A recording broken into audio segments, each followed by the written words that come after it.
reporting on Graham Platner. How concerned should Democrats be about that?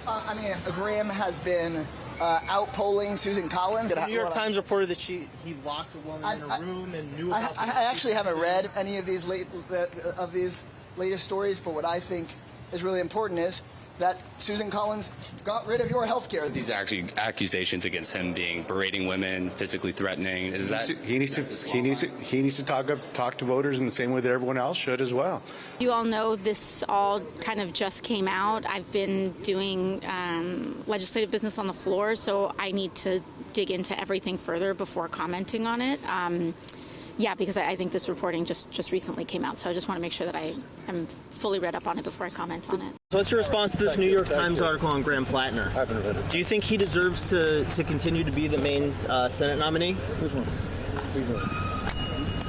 Isn't this a liability for Democrats trying to take back the majority? The Nazi tattoo was something that he owned up to. He said it was a mistake. I guess I have a view of redemption.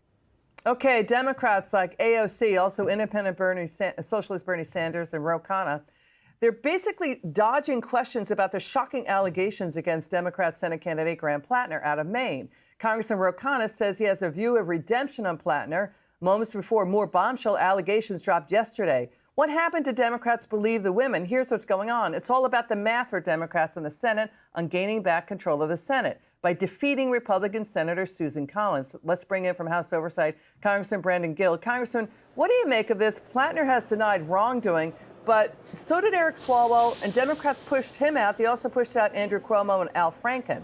Democrat Ro Khanna said his behavior was wrong and toxic, but he's campaigning with him today in Maine. What do you think? All of this is about power for the left. They threw out Eric Swalwell because they had somebody they thought was a better candidate.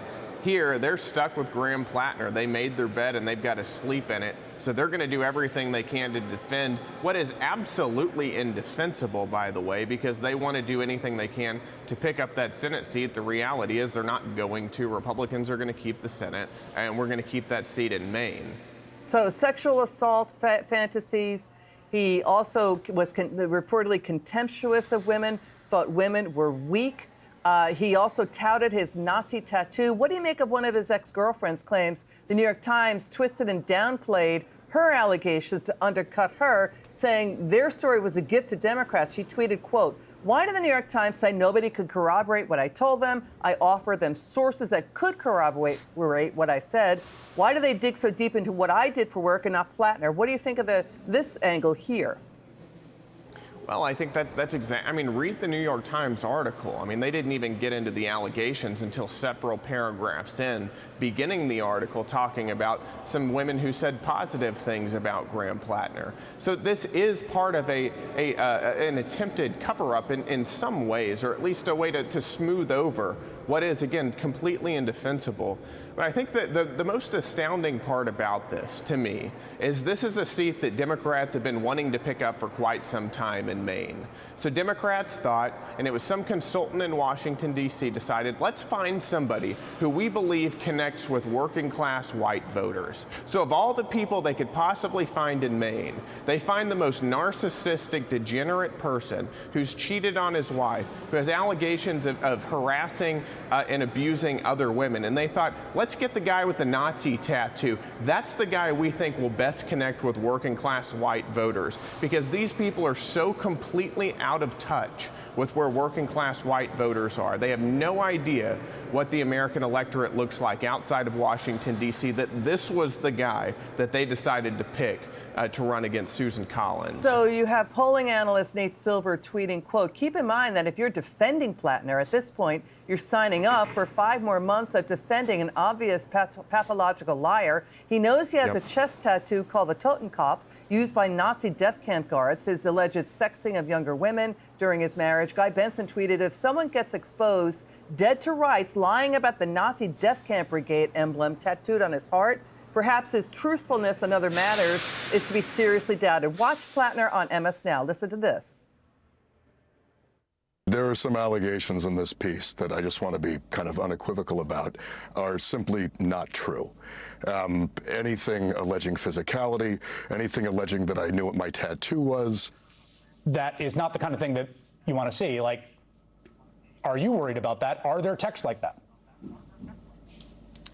I'm not worried about it. I mean, I went, as I've talked to him, I went through my life through a number of years struggling and not exactly acting with the best behavior. I've been very, very open about that. And the fact that I was, a bad boyfriend a decade ago. At any point over the course of the past week, have you considered dropping out of the race? No, not once. The message of our campaign is that we need to have a political revolution and change how we do politics in this country. Part of that really has to be making politics accessible to people who have lived regular lives. Okay, so we're not so sure if voters are going to think it's okay. He was sexting with women outside their marriage, that he thought women were weak. He was contemptuous of women. He's saying he's not worried about more scandals, pictures and texts possibly surfacing, that he was just a, quote, bad boyfriend, that politics needs to be accessible to people who live regular lives. Do people live, is this a regular life you're hearing, that this is normal stuff? Normal people with regular lives don't get Nazi tattoos. They don't abuse women. They don't cheat on their wives. That's not normal behavior. It may be normal to the Democrat Party, but it's not normal to the rest of America. Congressman Brandon Gill from House Oversight, thank you so much for being with us. Now.